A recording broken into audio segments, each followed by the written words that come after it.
Welcome back, everyone. Today's hot ballroom dance topic is a continuation on another video I shared earlier on the politics involved in competitive ballroom dance. Today, I'm going to share a couple personal stories of some real seedy stuff I've seen. In my opinion, the vast majority of judges are actually quite ethical. They're truly doing their best out there to fairly mark everyone. But you know what, guys? There's shady stuff that happens in our industry, just like in any other industry. And if you end up getting marks in a competition that you were not expecting, or that you saw the video and were like, I don't see it. This is really not fair. There's a possibility it's not fair. Okay, guys, this crazy stuff does happen. I still highly encourage people to compete. I think it's fun and rewarding and a great motivation to improving your dancing. But I do want you to go in with eyes wide open, as I do know there's a number of ballroom dancers that watch this channel that are truly interested in competing. So hopefully I don't draw too much hatred for sharing these stories from the professional dance community, but here goes. Okay, so first story. When I was studying, I went, I don't know if they do this. I don't think they do it anymore, but I think it was the British Dance Council used to offer, it was like a camp you could go to get certified to become a judge. I had no desire to become a judge, but this was very early on in my professional career, and I felt like, well, people aren't going to take me serious as a professional if I don't do this. So anyway, and I at that time thought, well, I don't want to. You can get certified by taking your IACD examination from probably a local ballroom dance instructor. You'd have to look online, but I'm sure there are certified pros in your state.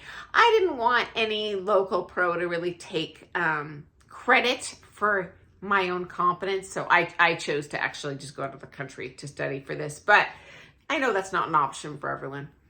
So when a few people knew that I was doing this, and right out of the chute, I had a couple real shady exchanges with other professionals who were currently judging, okay, in the judging circuit.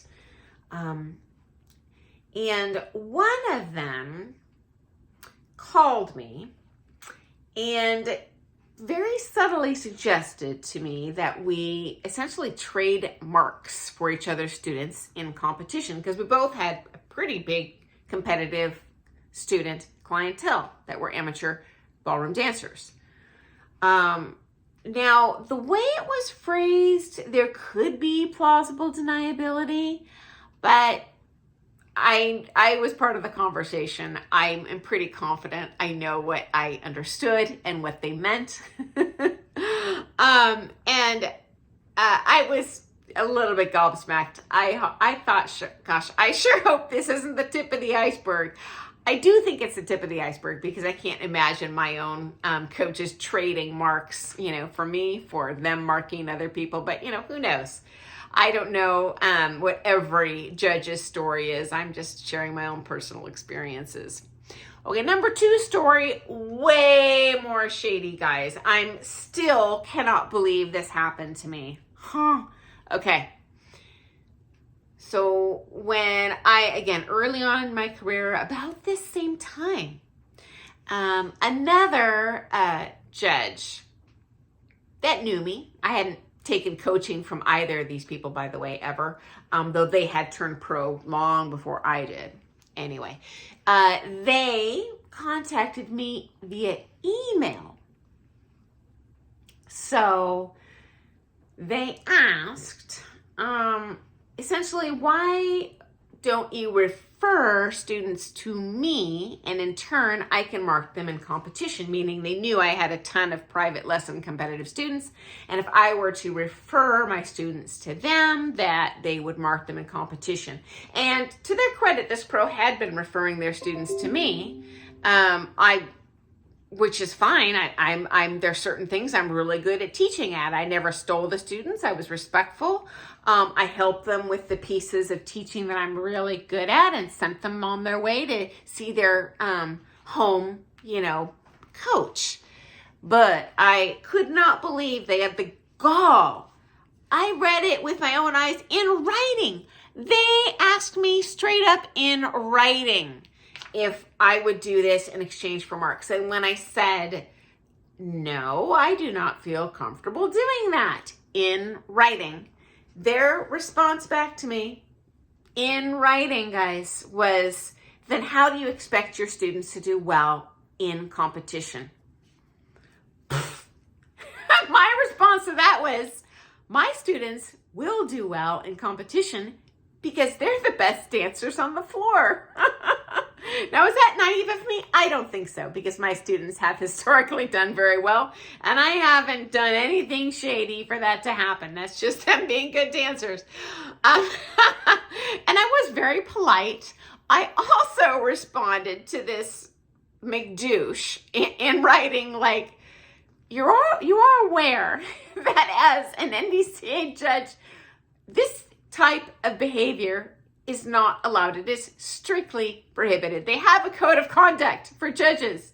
You will get DQ'd from ever judging an NDCA comp again if this were to get out. I wasn't nasty. I was like, I'm not going to out you, but in the event you're giving this same offer to other people, you might want to reconsider. I cannot fathom anyone taking this person up on their offer, but you know what? I'm just being honest that the conversation took place.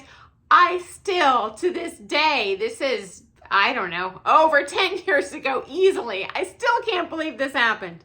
And I always do secretly wonder, like, man, is that tip of the iceberg?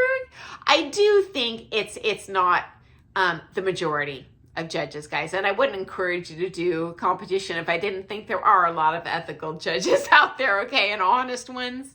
But this is part of a little bit of that shady side of how judging and who you take lessons with and money play into competition success, okay? And honestly, I think this is probably worse at the higher levels of competition. I did go into that in a previous video of some pretty egregious things that go on in the professional championship division. However, the vast majority of ballroom dancers, you're a newcomer and bronze, this stuff probably isn't going to affect you, fortunately. And overall, yes, competing is going to greatly help you become a better dancer and be a joyful experience. Okay, guys. And to be clear, this is only 2 experiences I individually have had, and I have not discussed these openly with any of my friends, honestly, amateur or pro friends or students, until I'm making this video for you. So if you are one of those 2 pros, hey, don't come after me. I'm not using your name. Just know that I'm on to you. And now everyone else online is too, though they don't know who you are, they know what to look for.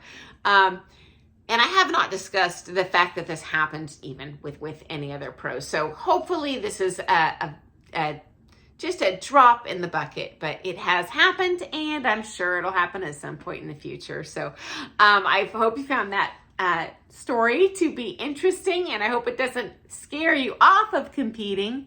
I just want to share kind of the entire picture of what goes on behind the scenes in the world of ballroom dance. Okay, guys, so hey, if you have any comments, please comment below. I love reading your own stories or your opinions. Even if you disagree with me, hey, I don't care. I enjoy hearing what you have to say. So thanks so much, guys. I will see you tomorrow, and have an awesome day. Doodles!